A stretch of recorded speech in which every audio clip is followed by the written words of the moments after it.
Hey everybody, it's Andrew back again, and we have another review. We've been pumping out a lot of content lately, so I'm glad everybody's tuning in. I appreciate the support as always. As we are approaching 144,000 subscribers, I want to thank everybody from the bottom of my heart. But we got a lot of business to take care of, and today we have another laptop, but this one is a thin and light laptop that packs a punch. It has the Core i7-13700H CPU. It also has the NVIDIA GeForce RTX 4050 GPU in a thin and light chassis. So I'm really curious to see how this is going to perform. Yes, of course, we're talking about the Gigabyte Aero 14 OLED here for 2023. And it does have a gorgeous 14-inch OLED display with a 90 Hz refresh rate. We're going to get into it and all that we need to know about this thin and light laptop that certainly packs a punch.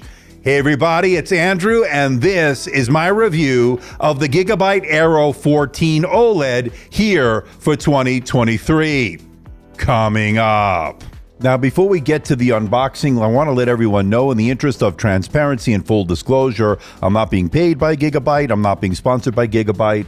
All the opinions you're about to hear are my own. Gigabyte is not getting copy approval. They're seeing this video for the first time, just like you. Now, this unit is on loan from Gigabyte, and once this review is done, I'll be sending it back. You could pick this up over at Best Buy, and right now it's on sale for $1649.99. That's a pretty good deal. That's $50 off the initial asking price, and I think you're getting a lot of bang for the buck here. You're getting the Core i7-13700H, 16 gigabytes of RAM, 1 terabyte of SSD storage, and the NVIDIA GeForce RTX 4050 discrete GPU in a very thin and light package. Considering what it's packing under the hood, that's a pretty good deal. And as always, I'll leave links for everything in the description below. And with the specs and pricing out of the way, let's find out what you get inside the box. Now, they give you a somewhat compact USB Type-C power adapter, and it's 130 watts. Pretty compact for that kind of wattage. And you get the power cord as well. Now, lifting the lid, you're greeted by the unit itself, and first impressions holding it has a little bit of weight to it, although it is pretty light and thin considering what is packing under the hood. Pretty impressive. We'll get to that in a little bit. And you get some documentation, which includes a start guide and warranty information. And of course, you get the unit itself. Now, it's pretty nice in terms of the build quality. It's an all-metal design. It's a silver color, which will show the least amount of fingerprints, so that's good. And it feels good in the hands. It doesn't feel like it's too bulky. It doesn't feel like the edges are too sharp. I think they did a nice job in terms of the design. Yes, and for those wondering, you can open the lid with one finger. It can go as back as far as you see here. It doesn't have a 180-degree hinge or anything like that. And it has very little flex or give in the chassis. All told, good job here. Now, as far as the weight is concerned, you're looking at 1.49 kilograms or 3.28 pounds. Considering this has a nice CPU-GPU combination, that's pretty thin and light for the category. Okay, let's check out the port selection. On the left side is a USB Type-C port. That is the one you're going to charge on. Next to that is a micro SD card reader and a 3.5 millimeter microphone headphone combo jack. Moving over to the right side are two USB Type-C Thunderbolt 4 ports and a heating vent next to that. Now, those two USB Type-C Thunderbolt 4 ports do not support charge, but they do data and display out, just so you know. And on the back is an HDMI 2.1 port, that's always good to see, and a USB Type-A 3.2 Gen 1 port to round out the ports on this laptop. I would say all in all, good port selection, although I would have liked to have seen those two USB Type-C Thunderbolt 4 ports that would support power delivery, but you don't get that, so just something to keep in mind. Now, as far as what's user upgradable, the RAM is soldered into the motherboard, meaning it's not user upgradable. That's a little bit unfortunate, but not too surprising here in 2023 and in such a thin and light chassis. Now, this unit has 16 gigabytes of LPDDR5 RAM, and it is running in dual channel mode. But the good news is the SSD is user upgradable, and the 1 terabyte SSD is showing Gen 4 speeds as indicated by these reads and writes. Excellent results here that we like to see. And good news when it comes to the wireless, you're looking at Wi-Fi 6E, Bluetooth 5.2 combo card that is slotted in, not soldered in. So that means if you need to change it out down the road, you have that option. Although I am seeing excellent results here with the Wi-Fi, the Bluetooth, no issues on either front.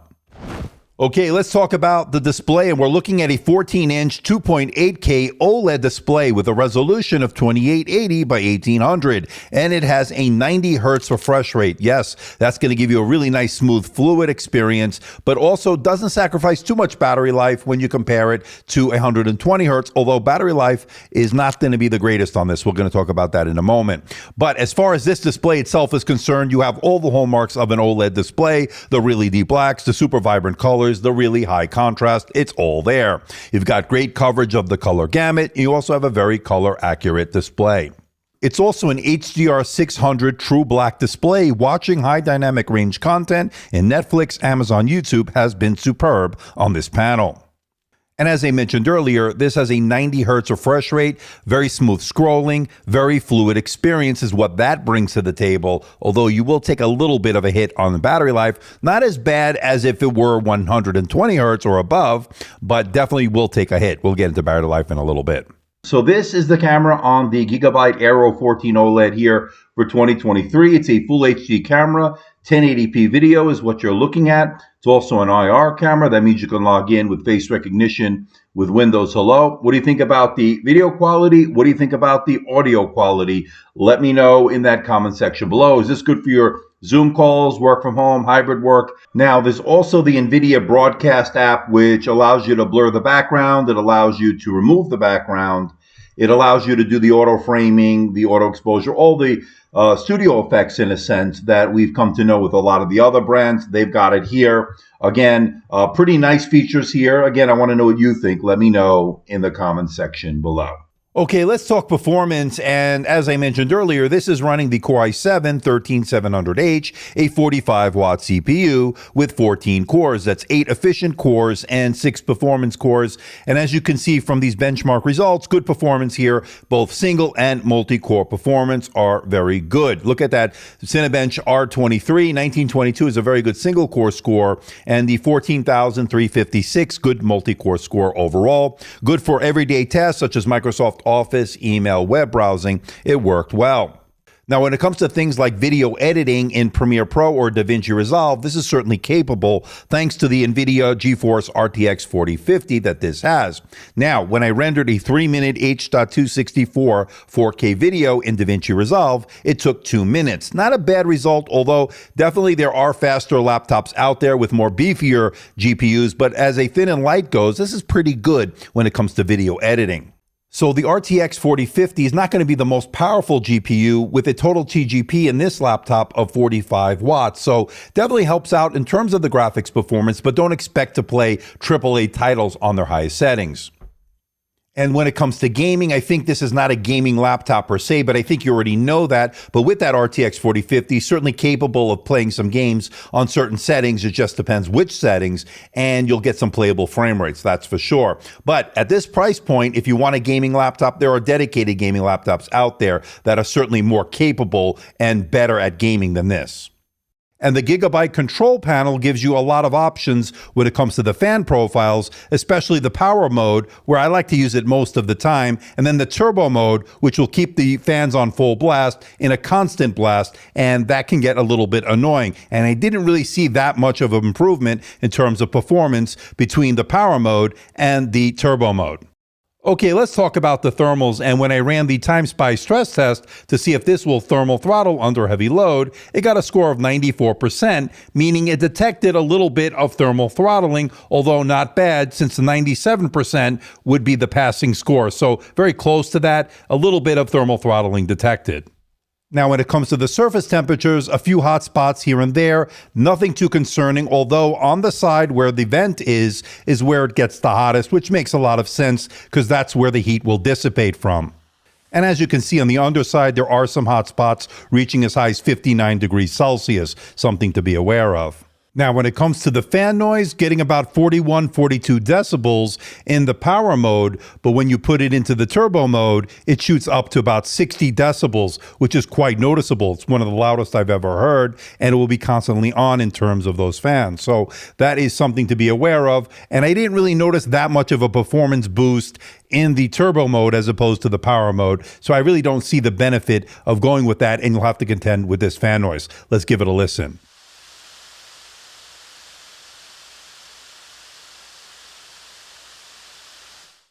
Okay, let's talk battery life, and the Aero 14 OLED has a 63 watt-hour battery, which is not a bad size for a 14-inch laptop, although there are other laptops in this category that have a bigger battery. Case in point, the Zephyrus G14 from Asus. Now, this did 7 hours and 37 minutes on the PC Mark X Modern Office battery test, which was middle of the road, and it did 7 hours and 27 minutes on the PC Mark X video playback test, also middle of the road result. My overall takeaway is this is mediocre battery life. Now, please keep in mind, I did have the 90 hertz enabled, so that certainly will take away some of the battery life. Expect maybe an hour more if you bump it down to 60 hertz in terms of that refresh rate. And everybody's use case is a little bit different, so your mileage may vary. Just please keep that in mind. And as I mentioned earlier, yes, you can open the lid with one finger, and the screen goes back as far as you see here. Now, the hinges are on pretty nice and tight, very little screen wobble when typing. That's a good thing. It's a pet peeve of mine, and I don't see too much of that here. That's good. Now, as far as the keyboard itself, pretty good to type on, pretty good key travel, good, comfortable typing for long documents, emails, all that. It all worked well. Now, one little nitpick I have here, little pet peeve, these are white keys against the white LED backlight. Hard to see the contrast, hard to see the differentiation when you're using the backlight. So not really very effective here. A little bit of a negative, of course. But overall, I would say it's pretty good getting work done with this keyboard. Now, the touchpad. It's a nicely sized touchpad. It has a little bit of branding in it, as you can see, and it worked well when it comes to scrolling, doing all the gestures. Everything seemed to work as expected. It's a glass touchpad, and it's not a haptic touchpad, but it is a more traditional type touchpad. It was working very well. No issues on that front. Okay, let's talk about the audio. There are two 2-watt speakers on this. It's DTS audio. I thought the volume was good. The mids were decent. Could use a little bit more bass. I would say overall, good sound, not great sound, but I want to know what you think. You let me know in the comment section below. Now, let's give it a listen.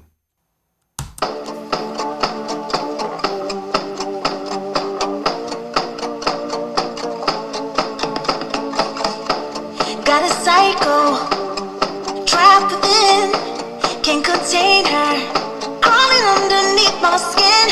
She's got humor, she's just one of a kind, out of mind.